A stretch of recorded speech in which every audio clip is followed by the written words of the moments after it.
사무엘상 11장 말씀을 보겠습니다. 15절까지밖에 안 되기 때문에 오늘 말씀을 같이 한 절씩 교독을 하겠습니다. 암몬 사람 나하스가 올라와서 길르앗 야베스를 대하여 진침해 야베스 모든 사람이 나하스에게 이르되 우리와 언약하자. 그리하면 우리가 너를 섬기리라. 암몬 사람 내가 너희 모두를 다 깨어야 너희와야 언약하라. 내가 온 이스라엘을 같이 모욕하라. 야베스 장로들이 이르되 우리에게 일의 유예를 주어 우리로 이스라엘 온 지경의 사자를 보내게 하라. 우리를 구원할 자가 없으면 내게 나아가리라 하니라. 이에 사자와 사울의 기와에 이르러 이 말을 백성에게 고하매 모든 백성이 소리를 높여 부르더니 마침 사울이 밭에서 소를 몰고 오다가 가로되 백성이 무슨 일로 우느냐. 그들이 야베스 사람의 말로 고하니라.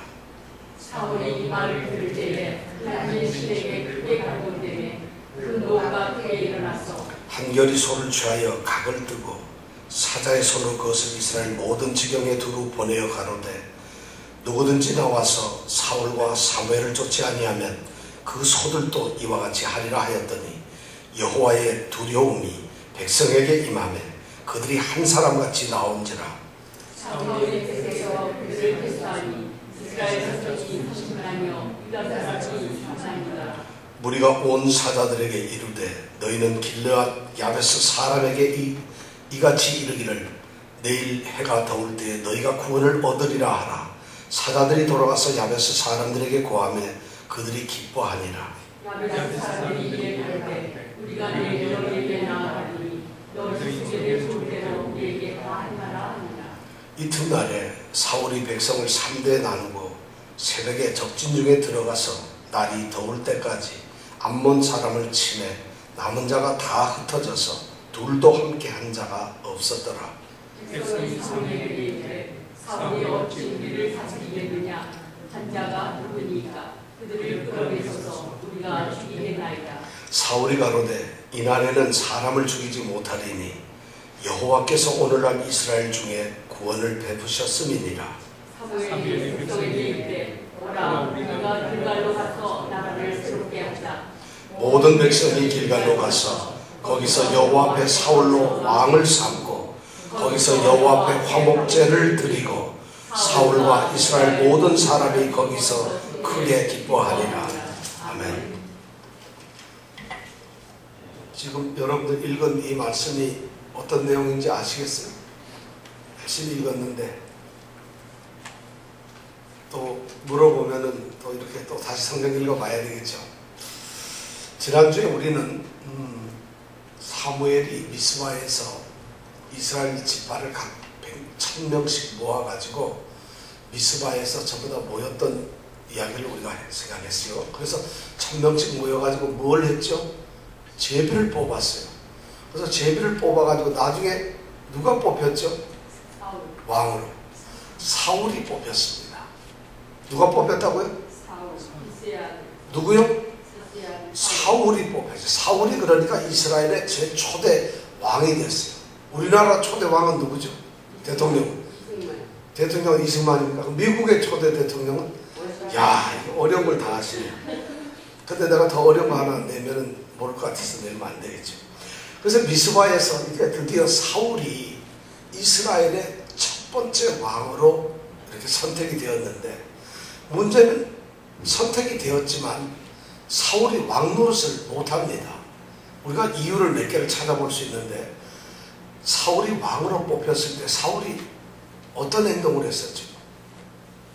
사울이 왕에 딱 뽑혔는데 사울을 찾아보니까 없어요. 어디 갔죠? 예, 행구 뒤에 숨었어요. 그러니까 사울은 아직까지 어쩌면 왕으로서 담대함이나 이런 것이 없었다는 것이 준비가 안 됐다는 것이죠. 행구 뒤에 숨었어요.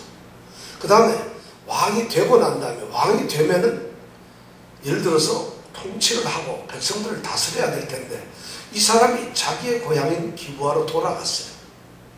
그리고 백성들도 돌아가는 걸 당연하게 생각하고 그러니까 이게 무슨 말이냐면 사울 자신도 아직도 왕으로서 자기가 무엇을 해야 될지 몰랐고 또 백성들도 왕을 뽑아놓고는 그 왕이 무엇을 해야 되는지 소위 왕 제도에 대해서 아직 이해를 못하고 있었다는 것이죠.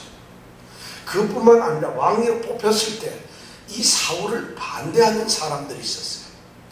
비록 상당히 많은 사람들이 사울이 무슨 왕이 될 수가 있느냐, 어떻게 베냐민 지파에서 우리 이스라엘을 다스릴 수 있는 왕이 나올 수가 있느냐 하는 그런 반대 세력이 있었다는 것입니다. 그런데 그 반대 세력을 향해서 사울이 왕으로 되었을 때에 그들을 징계를 하거나 처벌을 했어야 되는데 그는 잠잠하였더라. 어떻게 할 수가 없어요. 이게 무슨 관용이 있거나 사람이 정말 인품이 좋아서 또 용서를 해서 그런 것이 아니라 어떻게 할 방법이 없는 것이에요. 왜냐하면 그들이 수도 많고 자기보다 세거든요. 그러니까 가만히 있을 수밖에 없었어요. 이런 모습으로 미스바에서 왕으로 선출된 이제 사울의 모습은 사실 아직도 왕으로서의 왕권을 공고히 할 수가 없었습니다. 더군다나 이스라엘에는 아직도 이 왕체제라는 것이, 왕정 제도라는 것이 아직도 정착이 되지 않고 있다는 것이에요. 이렇게 왕을 달라고 외친 이스라엘 사람들에게 왕정 제도는 뿌리를 내리지 못하고 아직도 초기 단계에서 미미적거리고 있다는 것이죠. 그런데 이런 상황에서 오늘 11장이 놀라운 사건이 일어났습니다. 무슨 일이 일어났느냐면 전쟁이 일어났다는 것입니다. 오늘 11장에 있는 말씀을 우리가 생각해 보면 한 세 부분으로 나눌 수가 있어요. 어떤 문제가 발생을 했어요. 전쟁이 발생이 됐고 그 전쟁이 발생된 것을 이제 그 해결하는 그 과정이 나옵니다. 그리고 그 전쟁을 해결하고 난 다음에 그 결과를 기록해 놓은 것이 오늘 11장의 말씀입니다. 그럼 이 11장의 말씀을 우리가 잘 보면 아주 중요한 단어들이 나옵니다. 뭐냐면 3절에 보면은 이 전쟁이 일어날 때 길르앗 야베스의 사람들이 우리를 구원할 자가 없으면 이런 말을 합니다. 지금 전쟁을 당하고 있으니까 우리를 구원할 자가 과연 있을까 하는 그들의 이제 고민이고 그들의 이제 걱정입니다. 우리를 누가 구원할 것인가. 그런데 19절에 가면은 다시 너희가 구원을 얻으리라 하는 이런 선언을 받게 됩니다. 누가 우리를 구원할까? 너희가 구원을 얻을 것이다. 그러면 구원을 얻을 줄로 생각을 못했는데 구원을 얻는다 그러니까 그럼 누가 구원을 얻을 것인가? 누가 구원을 할 것인가?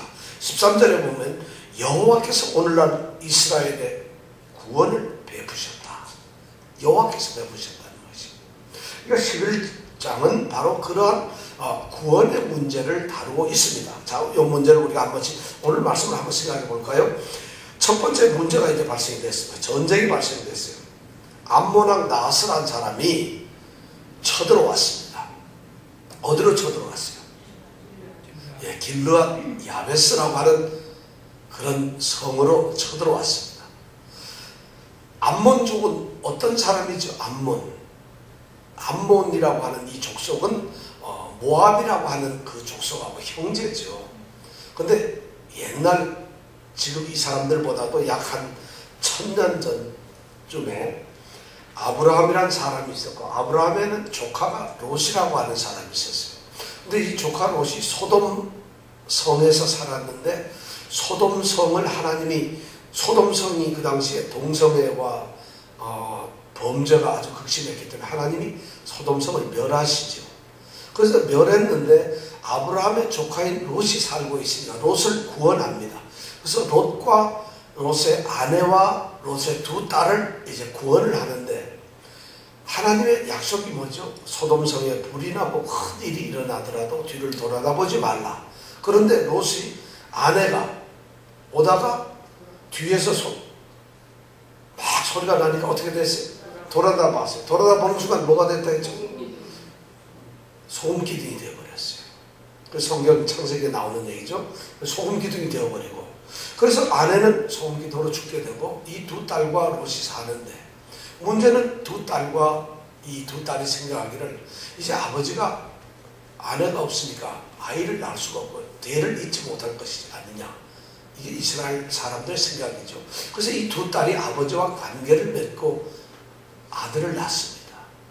그래서 큰 딸이 관계를 맺고 낳은 족속이 모압이라고 하는 족속입니다. 그 다음에 둘째 딸이 아버지와 관계를 맺고 난 사람이 바로 오늘 암몬족입니다. 그래서 암몬족과 모압족은 바로 그런 역사를 가지고 있습니다. 오늘날 암몬족이 어디쯤이냐 하면 아마 요르단 계통의 사람들이 아닐까 싶어요. 그런데 하여튼 이 암몬족이 그런 사람들이에요. 이 후손, 암몬족은 바로 그런 후세요. 그러면 암몬족과 이스라엘 백성들은 어떤 관계죠? 친척 관계죠. 서로 가까운 사이죠. 왜냐하면 이스라엘 백성들은 아브라함이라고 하는 사람의 후손인데 그 아브라함의 조카의 후손이 바로 암몬족이니까 이들은 가까운 사이죠. 그런데 이 암몬 사람이 쳐들어왔어요. 이 암몬, 여러분 지도 가지고 계세요? 가지고 계십니까? 없으신 분? 없으신 분? 네, 우리 정권사님이 오고 7-4입니까? 지도? 오른쪽 위에 7-4. 우리 정권사님 하나 갖다 드리세요. 최지영 지도? 최지영 장면 하나. 이정근 집사님은 지도 있죠? 네.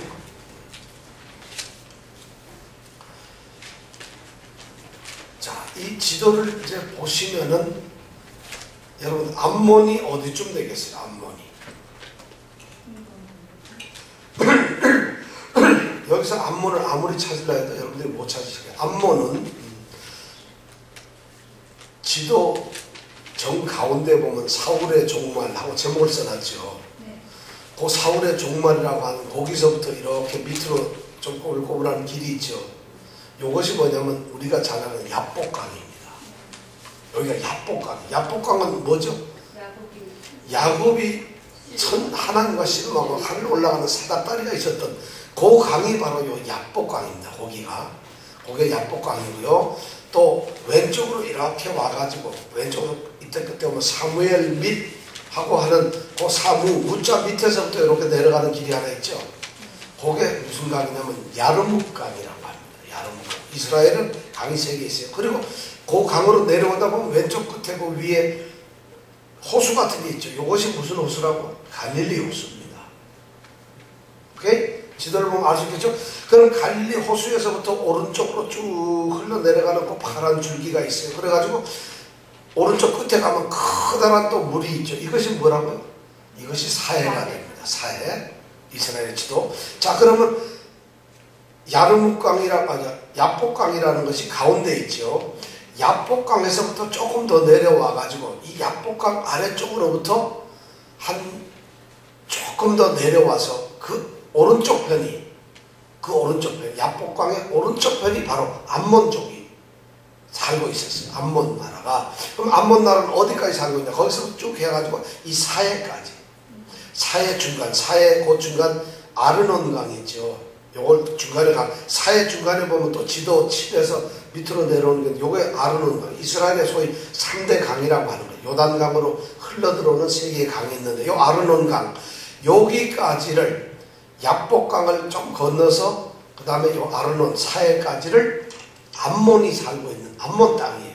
그럼 그 암몬 땅 바로 밑에는 누가 사느냐? 오른쪽으로는 모압이 살고 있고 또 모압의 또 밑으로는 에돔이 살고 있어요. 그래서 암몬, 모압, 에돔이 이스라엘을 이렇게 감싸고 있습니다.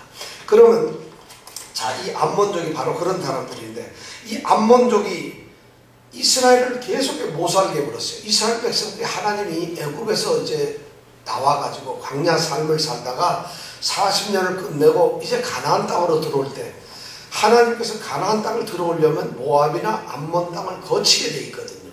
이걸 지나지 않고서 가나안 땅에 지금 여기 지도에 보면 여러분 아시지만 이스라엘 백성들은 이 위에 꼭대기에서부터 밑으로 내려왔기 때문에 반드시 이 암몬이나 모압 땅을 지나게 돼 있어요. 그러니까 하나님께서는 암몬족과 모압족은 너희의 친척되는 동족이니까 절대로 서로 싸우질 마라.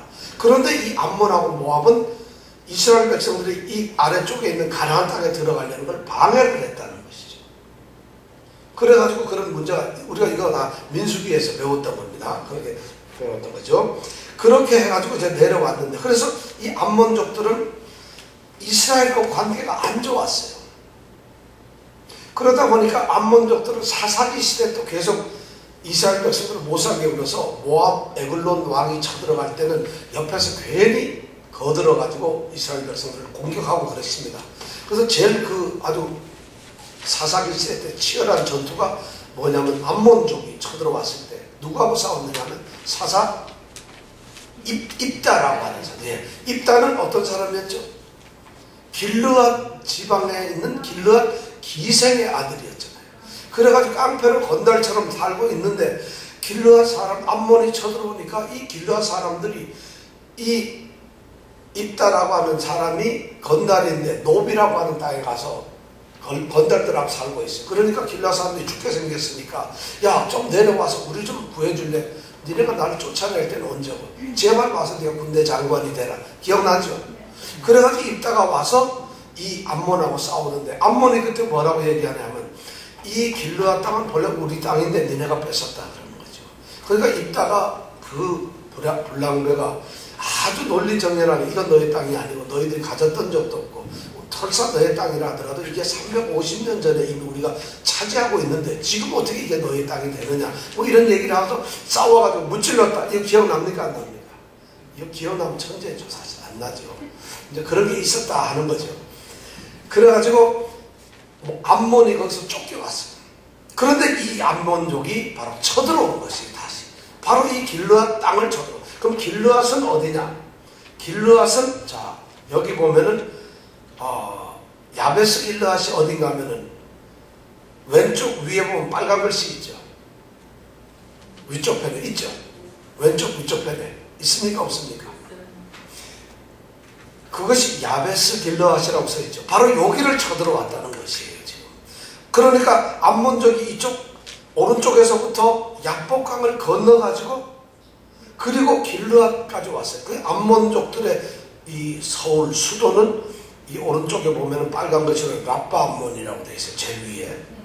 라빠 암몬이 수도인데 거기서 이 사람들이 보통 사는데 오른쪽으로 쳐들어와서 바로 이 야베스 길르앗에 와가지고 지금 싸움을 거는 것이에요. 오늘 11장 1절의 말씀이 그겁니다. 와가지고 싸움을 하자 하고 이제 거니까 길르앗 야베스 길르앗에 사는 이스라엘 사람들이 암몬이 딱 쳐들어오니까 금방 1절에 보니까 손을 딱 들어버리고 우리가 너희와 조약을 맺자. 그리고 우리가 니네들한테 좋은 노릇 하겠다. 이런 얘기를 바로 해버리는 거예요. 하나님의 백성인 이스라엘 백성들이 지금 그런 일을 하고 있는 것이에요. 지금 사울은 왕이 되어가지고 기브아에서 열심히 농사 짓고 있는데 왕을 달라 해서 왕을 줬는데 이스라엘 백성들이 사울은 지금 이런 일이 있는지도 모르잖아요. 그런데 암몬족이 쳐들어와서 야베스 길르앗에서 이 길르앗 백성들을 갖다가 공격을 하는 것이에요. 그러니까 길르앗 야베스 사람들이 싸우려니까 겁이 나서 싸울 수가 없어요. 사사 시대에는 전쟁이 나면 사사가 막 울부짖어가지고 하나님께 싸워줬는데 지금 왕이 되었는데도 싸울 생각을 하고 이 사람들이 먼저 그냥 기가 죽어가지고 우리가 너희하고 조약을 맺고 평생 너희들한테 종로로 될 테니 좀 봐달라고 1절에 보니까 상정을 합니다. 그러니까 2절에 보면 뭐냐면 이 나하스가 아주 웃기는 소리예요. 2절 한번 같이 읽어볼까요? 시작. 암몬 사람 나하스가 그들에게 이르되 내가 너희 오른 눈을 다 빼어야 너희와 언약하리라. 내가 온 이스라엘을 이같이 모욕하리라. 지금 뭐라고 하고 있어요? 내가 니네들 오른쪽 눈알 다 빼버리겠다. 그러면 니네하고 조약을 하겠다는 거예요. 그러니까 지금 아주 왜 이러냐 모욕을 시켜하는 거예요. 어쩌면 입다 시대의 그 원한을 갚기 위한 것인지 모르겠는데 지금 그런 일을 하고 있어요. 조약을 맺읍시다. 그리고 우리가 종노릇 하겠습니다. 하니까 암몬이 그래 그럼 종노릇 해라. 이게 아니고 웃기는 소리 하지 마라. 내가 너희 오른쪽 눈알을 다 빼버리겠다. 그런 다음에 전부 뭐가 되면 애꾸가 되면 그때 조약을 하고 니네가 종노릇 해라 이거예요. 이런 모욕적인 일을 지금 하고 있다는 것이. 지금 우리 성경 마소라 사본이라고 해서 이 성경에는 자세한 내용이 없는데 이 사회사본에서는 발견된 거에 보면 여기 설명을 좀 붙여놨어요. 어떤 설명이 있느냐면 이 사람들이, 암몬 사람들이 이 지도상에서 위로 올라와 가지고 저 중간에 있는 야복강 근처에 있는 갓과 이 루벤 지파 사람들을 먼저 공격을 했어요. 그래서 그쪽 사람들을 붙잡고 오른쪽 눈을 다 빼버렸어요. 근데 그 싸움에서 져가지고 오른쪽 갓 지파하고 루벤 지파 사람이 오른쪽 눈이 다 빼지는 이런 비참한 일을 당하니까 이 중에서 한 7천여 명이 도망을 간 것이 바로 길르앗 야베스예요. 여기 성경에 사해사본이라고, 사해사본 그 성경에는 그렇게 기록이 되어 있어요. 그래서 도망을 간 7천 명이 있는데 거기까지 쫓아온 거예요. 그러니까 쫓아오니까 이 사람들이 아이고 이제 저 씨가 제발 좀 봐달라 이제 이런 얘기를 하겠죠. 그러니까 웃기는 소리 하지 마라. 쟤네들도 다 눈을 뽑았는데 너희도 눈을 뽑아야 된다. 오른쪽 눈을 뽑아버리면 어떻게 되나요? 심각한 문제죠. 이 전쟁을 하는데 이제 칼이나 이걸 오른손에 들고 왼손에 뭘 들죠? 방패를 들어요. 그럼 방패로 왼쪽 눈을 이렇게 가리고 오른손을 이렇게 보면서 싸우는데 오른쪽 눈을 빼버리면 어떻게 되나요? 아무것도 안 보이죠. 전투 능력을 없게 만드는 것이에요. 전투 능력은 없지만은 눈 하나 오른쪽 눈 없어도 농사를 지을 수 있어요. 농사를 지어가지고 종노릇이나 해라 이런 뜻이겠죠. 그럼 원수는 없겠다 이렇게 하니까 지금 이스라엘 백성들이 이 길르앗 야베스에 있는 사람들이 깜짝 놀라요. 도대체 말이 안 통하고. 그런데 3절에 보면 이 사람들이 이제 타협을 합니다. 좋다. 그렇다면 일주일만 시간을 달라. 우리가 혹시 온 이스라엘 지파들에게 우리가 도움을 청해가지고 그들이 만약 우리를 구원한다면은 그때 가서 우리가 한번 붙어볼 테니까 일주일만 시간을 좀 달라 이럽니다. 그러니까 이 암몬 왕 나하스가 딱 그 말 듣고 그래? 가 일주일 주지. 뭐 어쩔 거 보이냐. 암몬 나하스는 자신감이 있어요. 왜냐하면 일주일 동안에 도저히 이 구원할 수 있는 사람이 오질 못할 거라는 것이에요. 거기다가 암몬이 생각하기 같아 암몬의 군대가 이스라엘 정도는 얼마든지 다 와도 이길 수가 있다는 것이에요. 이번 기회에 차라리 이스라엘이 다 온다면은 아예 이스라엘 본토까지 이 밑에 이 요단강 아래쪽 이 본토까지 다 점령을 해서 전부 종을 만들겠다는 이런 아주 자만심과 아주 힘 있는 그 당당함을 가지고서 지금 좋다 일주일 그럼 해라 이렇게 한 거예요. 이 얼마나 어리석어요. 하나님의 백성들 뒤에 누가 있다고? 하나님이 있는 걸 이 암몬 왕이 모르는 거예요. 그러니까 그러놓고는 하나님이 어쩌면 하나님이 있어봤자 내가 더 세지. 암몬은 암몬대로 자기네 왕 이 신이 있어요. 근데 그 신이 하나님보다 더 세다고 생각하는 거죠. 그러니까 이 암몬 왕이 그런 건방진 소리를 하고 당당하게 그런 얘기를 하는 거예요. 우리 믿는 사람들, 우리 성도들, 여러분들 그리스도인이라고 성도라고 하는 이 자존심을 좀 지키세요. 자기가 성도고 교인이고 하나님이 함께 하신 하나님의 자녀인데 세상에 살면서 세상의 조그마한 공격에도 우리가 푹푹 쓰러집니다. 조그마한 유혹이 와도 성도를 그 본분을 다 잊어버립니다. 아니 조금만 우리가 뭐 힘들어도 조금만 누가 불쾌해도 내가 성도라고 하는 그 본분을 잊어버리고 바로 반응을 하고 쓰러져 버리고 맙니다. 지금 이스라엘 백성 야베스 사람들이 지금 그런 상황에 빠져 있는 것이에요. 심각하죠. 우리 성도들이 그런 도전이 늘 있어요. 하나님은 성도를 세우시기 위해서 도전을 주시는데 그런데 도전을 주시면서 그 성도의 배후에 우리 그리스도인들 배후에 누가 계시냐면 하나님이 서 계세요. 서 계시면서 다 이미 피할 길도 예비하시고 왜냐하면 간구하면 반드시 길을 열어줍니다. 그리고 힘을 주시는데 그런데 불구하고 이 사람들이 그런 걸 모르고 바로 고개 납작 엎드리고 우리가 조약을 맺고 종노릇 하겠습니다 이러니까 하나님도 여기서 깜짝 놀라시겠죠. 이스라엘 백성도 지금 형편없는 짓을 하고 있는 거예요. 지금 이런 상황이 벌어졌어요. 그러니 얼마나 이 거룩한 하나님의 백성, 선택을 받은 이 이스라엘 백성들이 오른쪽 눈알을 빼어야 한다는 이런 모욕을 당하면서 지금 있는 것이에요. 저는 이 성경을 보면 정말 분하잖아요.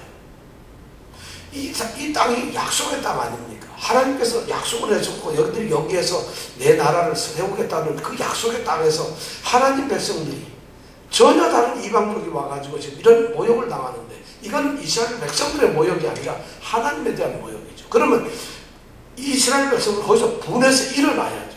네가 어떻게 해서 하나님의 백성을 모욕을 하느냐, 감히 하나님을 모욕하느냐 하고 죽더라도 깨끗하게 한번 싸워서 이겨야죠. 그럼 하나님이 도와주실 텐데 지금 형편없는 짓을 하고 있어요. 성도들도 마찬가지입니다. 여러분들 삶에서 성도로서 자존심을 지키세요. 성도로서 정체성을 지키세요. 하나님이 지켜주십니다. 하나님이 그걸 원하세요. 삶의 현장에서. 자, 이렇게 되니까 이 4절에 보니까 이 사람들이 큰일 났구나 해가지고 전 12지파한테 이제 사자들을 보냅니다. 그러면서 보내고 나서 이 사람들이 어디 가는가 하면 이 사울이 지금 살고 있는 기브아에도 옵니다.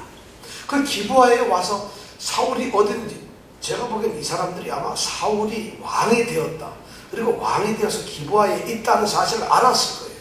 그럼 왕이 있다는 걸 알면 왕한테 가서 대왕이시여 우리를 구해주십시오 해야 되는 것인데 그런 말이 안 나오고 백성들한테 가서 우리 이제 죽게 됐으니까 백성과 같이 손잡고 아이고 하고 같이 울고 있어요. 그러니까 밭에서 일을 하던 이 사울이 왕이니 지금 뭐예요? 5절에 보면 뭐예요? 마침 사울이 밭에서 뭘요? 소를 몰고 오고 있어요. 왕님이, 이게 참 대왕님이 소를 몰고 오는데, 그런데 보니까 백성들이 막 울고 난리가 난 것이에요. 이게 무슨 일이냐 하고 말하니까 야베스 사람들이 한 얘기로 지금 자차해가지고 이제 이렇게 되었습니다. 여기까지가 지금 문제가 생긴 거예요. 자, 이 난국을 사울을 그럼 어떻게 해결해야 될까?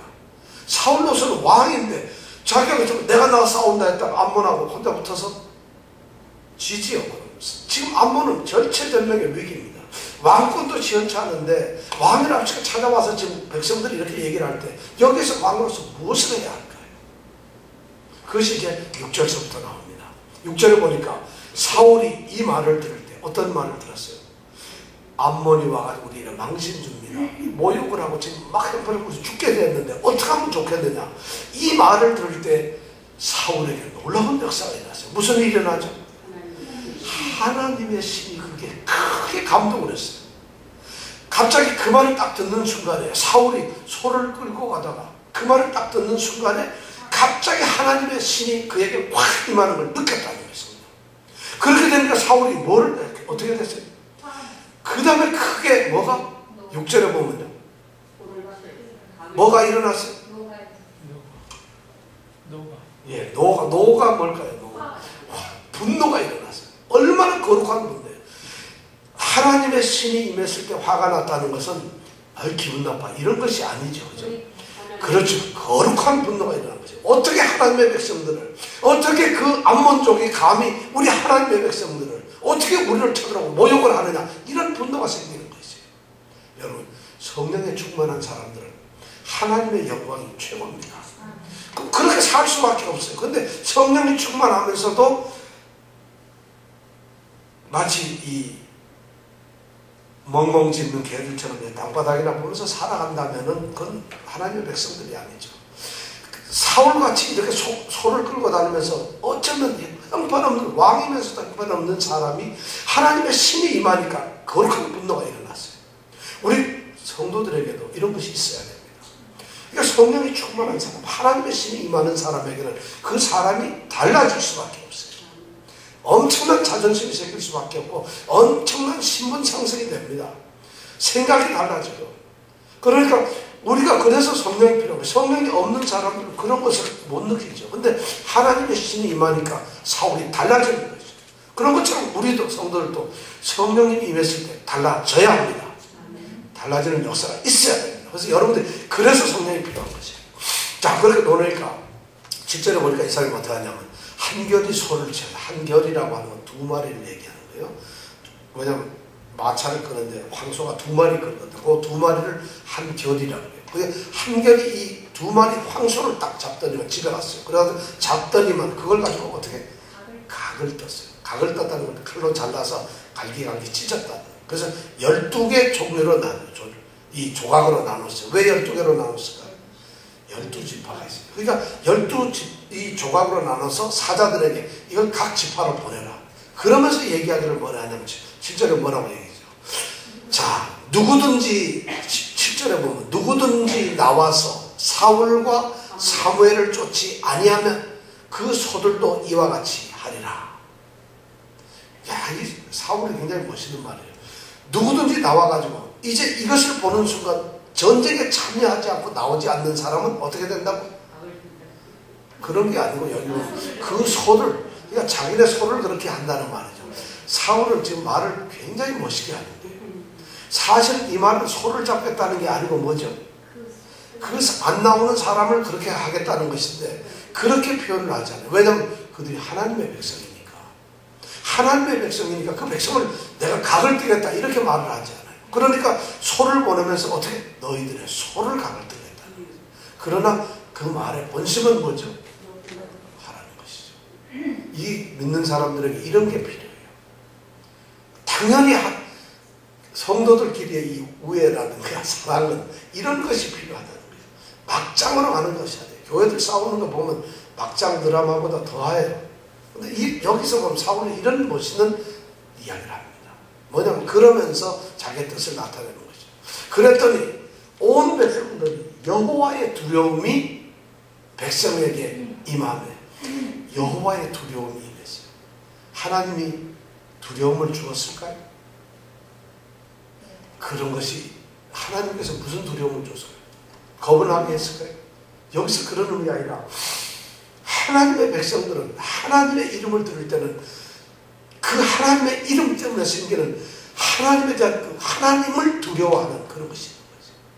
그러니까 우리가 하나님을 너무 값싸게 생각하는데 이스라엘 백성들이 사울과 사무엘을 위해서 싸우라. 사울 자신의 왕이고 사무엘은 선지자고 사사인데 하나님의 종인 이 사무엘과 그 사무엘이 하나님을 통해서 세운 바로 이 왕인 사울 이들을 위해서 싸워달라니까 이것이 바로 뭐냐면 하나님의 싸움이라는 거룩한 성전이 되었다는 거예요.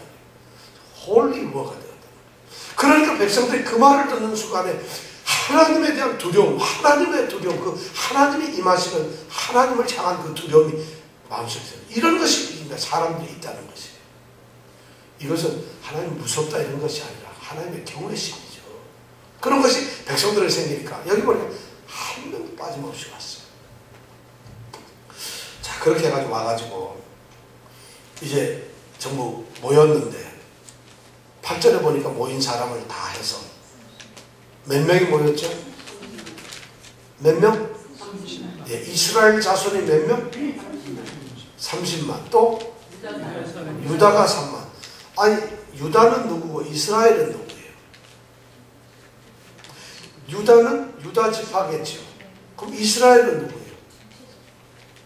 그럼 전체가 자 이스라엘 자손이 30만이고 유다 사람이 3만이니까 전부 몇 명일까요? 유다는 누구세요? 27만. 그럼 지금 전체가 몇 명이죠? 그럼 27만. 자 이스라엘 사람이 몇 명? 네. 그럼 유다 사람은 몇 명? 그럼 합치면 몇 명? 33만인데 이거 헷갈리네. 성경이 여기서 참 이스라엘 역사에 대해 중요한 문제가 생기는 거예요. 이스라엘의 역사에서 유다라고 하는 한 지파와 나머지 11지파가 차별이 되는 것이에요. 여호수아서 11장에 보면은 똑같이 그런 말, 11장 21절에 보면 그런 말이 나오는데 드디어 이스라엘에는 유다 지파가 정통성을 갖게 된다는 것이에요. 그러니까 다른 11지파는 그냥 이스라엘이라 부르는데 유다 지파는 이스라엘이라 부르질 않아요. 유다 지파라 반드시 불러요. 그러니까 이스라엘과 유다. 그럼 이스라엘은 나머지 11지파, 유다는 그냥 유다 지파만이에요. 왜냐하면 유다 지파는 정통 왕이 되어야 된다. 아마 여기에서 사울이 왕 되는 것을 거부했던 사람들이 바로 유다 지파였을지 몰라요. 그러니까 30만이 모였는데 겨우 3만이 모여있는 거죠. 모여가지고 어디에서 모였나 이들이? 네? 예, 베색을 한번 지도에서 찾아볼까요? 베색을 찾아볼까요? 베색은 어디서 찾느냐? 예, 우선은 베색은 우리 야베스 길르앗에서 쭉 밑으로 내려오면은 벳산이라고 나오죠. 요단강을 다 건너서 내려오면은 그죠? 요단강 건너서 내려오면 벳산이고 벳산에서 오른쪽으로 남쪽으로 이렇게 쭉 내려오다 보면 빨간 글씨로 거기가 베색이라고 하는 데가 나오죠. 그죠? 베색에서 조금 더 내려오면 뭐 디르사, 거기서 조금 더 내려오면 세겜 땅이 있네요. 거기서 쭉 내려와가지고 빨간 글씨로 가면 베델이 있네요. 베델, 그죠? 그다음 베델에서 거기 조금 더 내려가니까 라마, 미스바에서 조금 더 내려가니까 기브아가 나오죠. 그러면 지금 사울은 여기 기브아에 있는데 이스라엘 백성들은 어디에 모았다고요? 베색에다 모았다는 거예요.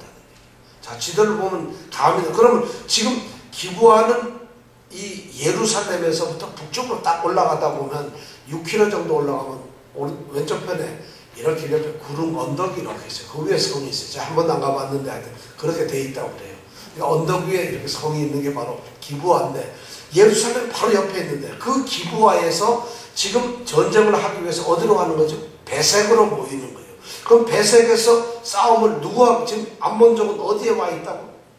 야베스 길르앗에 와 있으니까 베색하고 야베스 길르앗은 거리가 멀어요, 안 멀어요? 멀어요. 자, 그러면 거기에다 중간에 뭐가 있죠? 요단강이 흐르고 있어요. 그럼 그 강을 넘어가 싸워야 되죠. 여러분 지도를 보면 좀 이해가 갑니까? 네. 그런데 이 베색은 좀 언덕에 있어요.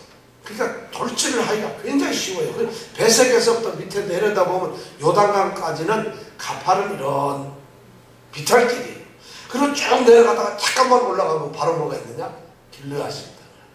그러니까 그래서 일부러 여기 지금 베색에 모이니까 33만이 모였어요. 자, 이날 모여가지고 이 사람이 드디어 이제 싸움을 시작하는데 그래가지고 이제 사울이 얘기를 하죠. 자, 우리가 싸움을 해야 되니까 너희들이 가가지고 반드시 우리가 싸움에서 이길 것이다. 그리고 내일 해가 뜨길 때 해가 아주 뜨거울 때 한낮까지 너희들을 다 구원해 줄 것이다 하고 이제 9절에 그런 얘기를 하죠. 내일 해가 뭐죠? 더울 때 그러니까 한낮에 너희들을 구원할 것이다. 걱정하지 마라. 그러고는 이제 야베스 사람들을 보냈어요. 그러니까 야베스 사람들은 기브아에서 사울의 얘기를 듣고 이제 사울이 33만이나 모았구나. 근데 이게 일주일밖에 기한이 없는데 각을 떠서 보내고 나서 바로 이렇게 33만이 모였다는 건 대단한 거예요, 사실은. 그러니까 이스라엘 백성들은 지금 이 심각성을 알고 더군다나 사울과 사무엘의 이 권위에 절대적으로 복종을 하고 있는, 그러니까 쉽게 얘기하면 싸울 수 있는 전투력을 지금 가지고 있는 것이, 그리고 왕에 대한 존경심도 있는 것인데 사울이 지금 그것을 아직도 못 가지고 있는 것이죠. 그래서 이렇게 불러 모았어요. 그리고는 야베스 온 사람들처럼 너희들 가가지고 내일 낮에 우리가 구할 테니까 걱정하지 마라 보냈어요. 그러니까 이 사람들이 가가지고는 10절에 보니까 야베스 사람들이 이제 암몬족한테 가가지고 얘기를 합니다. 10절에 보니까 뭐라고 되어 있냐면 우리가 내일 너희에게 나아가리니 너희 소견에 좋을 대로 우리에게 다 행하라. 이 말이 뭐예요? 우리가 내일 너한테 갈 테니까 니네 좋은 대로 마음대로 해라. 죽이든지 살리든지. 지금 이런 얘기를 하고 있다는 것이에요. 누가? 야베스 사람들이 누구에게? 암몬 나하사에게 마음대로 하세요. 우리는 이제 끝났어요. 지금 이것이 거짓말이지, 그죠? 내일이면 니네 죽는다. 그리고 우리 한번 붙어보자. 이렇게 얘기를 해야 되는데 이 야베스 사람들이 지금 작전사는 지금 거짓말하는 거예요. 야, 우리 내일 갈 테니까 니네 마음대로 하세요. 우리 되셨어요. 이런 식으로 얘기를 하는 거예요. 그러니까 암몬이 얼마나 지금 의기양양하겠어요. 그래, 너 내일 온다고 알았어. 지금 이러고서 방심하고 있으면서 놀고 있죠. 그런데 11절에 보니까 그런 사건이 있고 나서 11절에 보니까 이튿날에 역사가 일어나요. 사울이 백성을 3대에 나누고 세 편 나왔어요. 동서, 후미 이렇게 다 오른쪽 왼쪽하고 후미 해가지고 세 편 때를 지어가 30만 이상이 갑니다. 그래가지고 언제 갔다고요? 새벽에 11절에 보니까 낮에 가는 게 아니라 새벽에 가는 거예요. 이 사람들이 내일 우리가 갈게 하니까 암몬은 다 이겼죠. 전쟁이. 그러니까 지금 포도주도 마시고 지네끼리 지금 이것들 때 내일 오면은 오른쪽 눌러 몇 개씩 뽑을까 이런 생각을 아마 하고 있었을 거란 말이야. 그러고 자고 있는데 새벽에 30만이 어디서부터? 베색에서부터 돌진해가지고 어디로? 길리앗, 야베스까지 공격해가지고 완전히 그래서 초토화시켜버려요. 그래서 이제 소위 말해서 이렇게 기습을 한 것이죠. 새벽에. 그래가지고 이제 전쟁이 끝나고 말았어요. 이렇게 전쟁이 끝났는데 제가 보기에는 그 야베스 사람들이 왜 이 기브아에 와가지고 이렇게 막 울면서, 오늘 아까 우리가 읽어보면은 4절에 보면은 이에 사자가 사울의 기브아에 이르러 이 말을 백성에게 고하며 모든 백성이 소리를 높여 울었다. 왜 모든 백성이 울었을 것 같아요, 여러분? 기브아의 백성들이 야베스 백성들을 생각해서 그만 간절해서 울었을까요? 그럼 왜 백성들이 같이 울었을까요? 두려워서 그럼 여러분 두려워서 같이 막 손잡고 울까요? 사실 이 길르앗 쪽의 사람, 요단강 건너편에 있는 길르앗 사람하고 요단강 이 서편에 있는 이스라엘 백성은 그렇게 가깝지가 않아요. 그런데 그 사람들이 와서 왜 이 기브아에 왔으면 그랬을까? 제가 이걸 가만히 생각하면 이런 것 같아요. 길르앗에 사는 사람들은 어떤 사람들인가 하면 우리가 잘 아는 누구죠? 그쪽에 므낫세 반지파하고 갓지파하고 루벤 지파 그 세 지파가 거기에 살고 있어요. 근데 이 사람들이 제일 처음에 여호수아가 가나안 땅을 점령할 때는 같이 넘어와서 싸워주고 아내들은 놔두고 와서 싸운 다음에 전쟁 끝난 다음에 갔다는 걸 우리가 기억나잖아요. 근데 사사기 21장에 우리가 배울 때 보면은 사사기 21장에 보면 베냐민 지파가 그 레위인 여인 첩을 갖다가 막 이래가지고 죽였잖아요. 기억나죠? 그래서 12조각으로 나눠가지고 보냈던 놔뒀죠. 그래가지고 미스바에서 모든 이스라엘 백성 11지파가 모여가지고 베냐민 지파를 공격했죠. 그래서 베냐민 지파가 완전히 전멸했어요. 그리고 몇 명 남았냐면 600명이 남았어요. 남자가. 여자들 다 죽었어요, 애들이. 남자가 600명 남았으니까 장가를 가야 돼. 씨가 없어졌거든. 그 씨를 찾기 위해서 미스바에서 다시 모여서 회의를 했는데 11지파가 회의를 모여서 이번 베냐민을 이렇게 징벌하기 위해서 전쟁을 했는데 참여 안 한 족속은 누구냐? 했더니 바로 이 요단강 건너편에 길르앗 사람들이었어요. 길르앗 요 사람들이 베냐민 지파를 공격하는데 아무도 사람을 보내지 않은 거야. 그게 사사기 21장 얘기입니다. 그래가지고 이 11개 연합 이 지파 군대가 길르앗을 공격을 합니다. 그래서 길르앗을 다 죽여버리고 거기서 처녀를 400명을 붙잡아다가 바로 이 베냐민 지파 600명한테 결혼을 시키는 거죠. 그리고 나머지 200명 모자라는 것은 실로에서 여호와 제사 지낼 때 거기서 보쌈해가지고 200명을 훔쳐갔었죠. 그래야 600명 채워줬다는 기억나세요 혹시? 바로 그러니까 길르앗 사람들의 딸들이 400명이 누구한테 갔었나? 바로 이 베냐민 지파. 기브아가 바로 베냐민 지파의 땅이라는 거예요. 그 사람 제가 지난번에 얘기했죠. 기스의 아들, 기스가 유력 인사라는 건 남아가지고 몇 명 안 남았으니까 땅을 많이 차지해서 그래서 유력 인사가 된 거죠. 그럼 이 사람들의 아내는 어디서 왔을까요? 당연히 길르앗 사람이죠. 그럼 길르앗과 베냐민 지파는 어떤 관계일까요? 사돈집이에요. 친정집은 이게 지금 기브아에 있는 사람들 아내들은 전부 다 친정이 어디냐 그러면 다 길르앗이에요. 그럴 수밖에 없잖아, 그죠? 안 그럴까요? 그러니까 이 사람들이 기브아로 오는 것이에요. 그래서 와가지고 소위가 사돈댁이 와가지고 여보게 사위 우리 다 죽게 생겼네. 지금 이 얘기를 하고 있는 거 아니겠어요? 그러니까 이들이 같이 손을 놓고 목 놓아서 울 수가밖에 없어요. 무슨 좋아서 그런 게 아니라 제가 보기가 그런 것 같아요. 이것이 시간이 얼마 안 지난 때거든요. 지금 그래가니까 이 사람들 그러니까 여기서도 사울도 그렇다면 우리가 공격을 해요. 사울도 어쩌면 길르앗은 누구라고? 어쩌면 우리 사돈집이고 우리 처갓집 쪽이고 그러니까 공격을 하는 거예요. 그래서 전쟁이 시작돼 다 무찔렀다는 거예요. 그래서 전쟁이 끝났어요. 자, 그러고 나서는 이제 전쟁이 끝나니까 11절인가 12절에 보니까 백성들이 이제 정말 사울이 너무나 용감하게 잘 싸운 걸 알고 그 다음에 자기들 이기니까 이게 어떻게 된 일인가 너무 기뻤겠죠. 그러니까 사울이 왕이라는 것을 인정을 하기 시작합니다. 드디어 백성들이 사울을 왕으로 인정하기 시작해요. 그러니까 무슨 얘기를 하냐. 그 당시에 사울이 왕이 되니까 저 사람이 어떻게 우리를 구원할 수 있겠느냐고 비아냥거리고 찔쭉거리고 비웃고 정말 조소하던 그놈들을 오늘 다 죽여버리자. 소위 비류들 다 잡아 죽이자. 이렇게 훌륭한 우리 사울 왕을 갖다 감히 누가 이렇게 된 거죠. 그게 13절에 있는 얘기, 12절에 있는 얘기예요. 그러니까 13절에 사울이 아주 멋있게 얘기하죠. 이날에는 사람을 죽이지 못하리라. 왜 못 죽여요? 이날은 승리의 날이야. 근데 그 승리를 하나님께서 허락하신 거예요.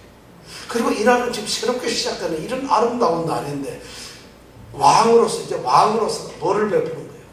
아량을 관용을 베푸는 거예요. 절대 죽이지 마라. 포용을 하는 것이에요. 그래서 아무도 못 죽여요. 그러니까 이 비류들이 그때부터 납작 엎드리게 되고 그 비류의 후손 중에 한 사람이 바로 다윗이 아니겠어요.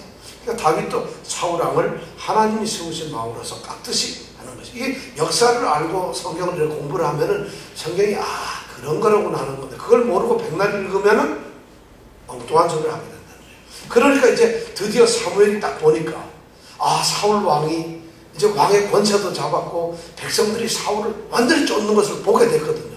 야, 드디어 왕 제도를 바로 세울 때구나. 그렇게 해가지고 백성들이요, 우리가 길갈로 가자. 길갈에 가서 어떻게 나라를 새롭게 하자. 이게 뭐냐면 이제 드디어 왕권을 제대로 한번 해보자 이런 얘기예요. 그래서 길갈에 다 모이는 거죠. 길갈은 어떤데? 길갈 한번 찾아볼까요? 길갈이 어디 있죠? 길갈이 어디쯤 있을까요? 네. 네? 7-4 지도를 해야 돼요. 4를 가지고 해야죠. 7-4를 보고 있으니까 우리가. 여기 가운데 오늘 사해. 자, 7-4 지도에 보면은 사해 옆으로. 길갈이 그 사해에 있는데 우리 제일 오른쪽 끝에 있는 그 사해 바다 약간 왼쪽에 보면은 길갈이 있죠. 그죠? 그럼 길갈을 그 바로 위에 파란 줄은 그거 뭐라 그랬죠? 요단강이에요. 그러니까 이 지단을 이렇게 보는 게 아니라 이렇게 세워서 봐야 돼요, 여러분들은. 그러니까 세워서 보면 여기가 갈릴리 호수고 밑으로 쭉 내려가면 여기가 사해고 이게 요단강이거든요. 요단강 동편은 지금 길르앗 지방이고 서편은 이스라엘이라는 얘기예요. 그러면 길르앗은 여기 길갈이라고 하는 데는 요단강을 건너자마자 제일 첫 번째 있는 성이라는 것이에요. 길갈이. 그렇죠. 요단을 건너자마자 요단강을 건너면서 있는 것이 첫 번째가 길갈인데 이 길갈 성은 실제로 여호수아가 요단강을 건너 드디어 가나안에 입성을 해가지고 처음 들어와서 주둔을 했던 곳이 바로 어디냐면 길갈이에요. 길갈이라고 하는 말은 돌이 굴러간다는 거예요. 굴러간다. 그래서 수치를 자기네들의 옛날 과거의 모든 수치를 굴려버렸다, 잊어버렸다 이런 뜻이에요. 그래서 길갈 성에서 이들이 제일 처음에 제사를 지내고 거기에서 이 사람들이 뭘 하죠? 할례를 받습니다. 왜냐하면 광야를 오면서 할례를 할 수가 없잖아요. 전쟁을 하니까. 그래서 거기에 와서 첫 이스라엘 백성들이 전부 할례를 하게 되고 그 다음에 길갈에 와서 그들이 농사를 하고 거기에 있는 음식을 먹게 되면서 하늘로부터 하나님이 주시는 만나가 그치게 됐어요. 길갈에서. 그래서 길갈에 12개의 돌을 세워놓고 그들이 거기에서 이제 이 돌이 뭐냐 묻거든 하나님께서 우리 백성들을 이렇게 구원하셨다는 것을 알려주라 해서 길갈에 가면 그것이 있다는 거예요. 그러니까 사무엘이 이스라엘 백성들의 가장 지금 이 당시에는 예루살렘도 어디도 성지가 아니라 길갈이 최고의 성지예요. 그러니까 길갈에서 사무엘 왕국을 세운 거예요. 하나님이 우리를 이렇게 이끌었던 것처럼 이 나라를 똑같이 우리에게 이끄실 것이다. 너희들에게 왕이 있지만은 왕을 세우지만은 그 왕을 이끌어가는 사람이 바로 하나님이시다. 이것을 강조하기 위해서 지금 길갈에 있는 거예요. 실제로 사울은 길갈과 실로와 미스바에서 왔다 갔다 하면서 세 군데에서 사역을 했다고 우리가 배웠습니까? 안 배웠습니까? 이병택 집사님 배웠죠? 기억나죠? 안 나도 돼요. 어떻게 하겠어요? 안 나는 걸 어떻게 하겠어요? 그래서 길갈에서 드디어 이 사람들이 거기서 왕을 삼고 드디어 쉽게 얘기하면 길갈에서 뭘 했다? 왕의 즉위식을 한 거예요. 취임식을 한 거예요. 왕 취임식. 그 전까지는 왕 뽑히고 선거를 해서 다 뽑혔는데 취임식을 못했어. 왜냐하면 그러니까 자기가 디부아에 가서 농사나 짓고 앉아있고 소나 끌고 다니고 있었죠. 왕이. 그런데 이렇게 왕권을 강화시키면서 하나님께서 이런 위기를 주시면서 전혀 사울과 관계없는 길르앗 야베스 사람들을 암몬이 공격하게 함으로써 이런 위기를 통해서 하나님은 사울이 왕된 것을 드러내시고 그 왕된 사울보다도 배후에서 내가 이스라엘 백성을 이끌고 있다는 것을 하나님이 지금 보여주셨다는 것입니다. 이것이 바로 11장에 있는 내용이라는 것입니다. 오늘 11장 우리가 보면서 여러분들에게 그런 것을 해요. 여러분 사울이 왕이긴 하지만 사울이 얼마나 멋있게 얘기를 해요. 13절에 보니까 사울이 가로되 이날에는 사람을 죽이지 못하리니 여호와께서 오늘날 이스라엘 중에 구원을 베푸셨다. 여호와께서 베푸셨다는 것입니다. 자 이렇게 해가지고 사울이 15절에 보면 여호와 앞에서 사울을 왕을 삼고 여호와 앞에서 화목제사를 드리고 전부 여호와 앞에서 하는 거예요. 그래서 사울은 드디어 이제 왕권을 공고히 하게 됩니다. 그런데 이 길갈이라고 하는 데가 그래서 사울이 드디어 왕으로 확실하게 즉위한 곳인데 13절에 가면 13장 12장 지나고 13장에 가면은 바로 길갈에서 사울은 왕에서 꺾입니다. 왕에서 쫓겨나게 돼요. 왕이 취소가 돼버려요. 그런 비운이 바로 13장에서 일어나기 시작합니다. 길갈은 그러니까 사울에게는 좋았다가 먹는 것이라는 거죠. 왜 그랬을까? 우리가 12장을 지나서 13장에 가면은 그 이유를 알게 됩니다. 궁금하신 분들 미리 성경 13장을 읽어보시면 알게 됩니다. 오늘 이 말씀을 통해서 우리가 하나님의 백성의 정체성을 갖고 좀 자존심을 갖자는 거지. 여러분 하나님 백성 맞습니까? 근데 야베스 사람들처럼 이렇게 바로 쫄아가지고 오른쪽 눈 뺀다 그러면 빼시오. 우리 정도는 하겠어. 이럴 수 없잖아요. 심각한 문제죠. 하나님이 모독을 받지 않도록 여러분들에게 하나님의 신이 크게 임하기를 원합니다. 그래서 오늘날 같은 특히 이렇게 교회가 혼탁해지고 신앙이 너무 어지러워지는 시대에 하나님의 성령이 하나님의 신이 우리 모든 성도들에게 크게 임해가지고 우리가 하나님의 명예를 위해서 거룩한 분노를 느껴야 됩니다. 우리 성도들에게 그런 게 있어요. 내가 이래서는 안 되지. 나는 하나님의 자녀다. 나는 이제는 하나님의 이름을 위해서 하나님의 영광을 위해서 영광의 예수님 우리 뭐 찬양도 하고 그랬잖아요. 바로 하나님의 영광 하나님의 명예를 위해서 내가 예를 들어서 우리 집에 딸이 하나 잘못하면 우리 집안에 문제가 되잖아요. 우리 딸을 갖다가 예를 들어서 서연이가 우리 딸인데 누가 서연이를 막 욕하고 그러면 얼마나 분노해요. 말도 안 되잖아요. 우리 딸을 가면 그러면. 그런데 하나님의 자녀인 우리는 욕을 먹고 형편없는 짓을 해도 우리는 태연해요. 왜냐하면 하나님이 욕먹어도 괜찮다는 것이죠. 하나님은 우리보다 더 아마 분노를 하실 거예요. 저는 여러분들에게 정말 하나님의 성령이 임해서 하나님을 향한 거룩한 분노가 일어나길 원합니다. 그래서 우리 그런 성도들이 되게 해달라. 그 얘기는 뭐냐? 우리가 성도의 삶, 성도의 자존심을 지키는 것이죠. 성도의 정체성을 회복하는 것이죠. 그래서 길르앗 야벳이 이겼던 것처럼 우리에게도 이런 하나님의 도우심으로 우리가 성도들로서의 정체성을 회복하는 놀라운 역사 있길 바랍니다. 자, 이제 기도합니다. 하나님, 나의 모습이 정말 성도의 모습이 맞는지요? 하나님이 자랑할 만하시고 기뻐하시고 하나님께서 인정할 만한 그런 성도의 모습을 내가 가지고 있는지요? 혹시 우리는 그리스도인이라고 하는 이 성도라고 하는 이것을 갖다 너무 싸구려 값싸게 해가지고 우리 때문에 하나님이 모독을 받고 하나님 이름이 실추가 되는 이런 일을 혹시 하고 있는 것이 아닌지 굉장히 심각한 문제입니다. 신앙의 삶을 잘 산다, 신앙생활 잘한다는 것은 바로 그 하나님의 명예를 높여드리는 삶이에요. 뭐 다른 게 없어요. 신앙생활 잘한다는 게 우리가 하나님을 바로 믿고 하나님의 뜻대로 살아서 하나님께 영광을 돌리는 삶이잖아요. 근데 신앙생활을 한다는 우리 성도들이 하나님의 명예를 만약 추락시켜버린다면 우리가 사업터에서 우리가 일터에서 가정에서 인간 관계 속에서 아니면 뭐 어떤 경우에서도 우리가 성도의 모습을 잃어버리고 성도의 향기를 잃어버리고 성도의 그 정말 그 고귀한 그 신분 그 정말 아름다운 그 이름을 얼마나 우리가 갑자기 던져버린지 모르겠어요. 오늘 우리가 그 문제를 놓고서 한번 기도합니다. 하나님, 내가 어느 곳에 있든지 하나님의 자녀로 살게 해주시고 하나님이 선택한 하나님의 성도답게 하나님의 거룩한 나라를 위해 싸우는 영적 군사가 되게 해주세요. 세상이 우리의 오른쪽 눈을 뽑아버리고 정말 비굴하게 만들려고 할 때 분연히 일어나서 하나님의 성령이 충만한 사람으로서 그들을 둘도 같이 못 이기게 하는 무찔러버리는 놀라운 역사가 있게 해주세요. 우리가 하나님의 성도답게 살게 해주세요. 자, 이런 것을 간절히 원하면서 우리 이 시간 함께 기도하겠습니다.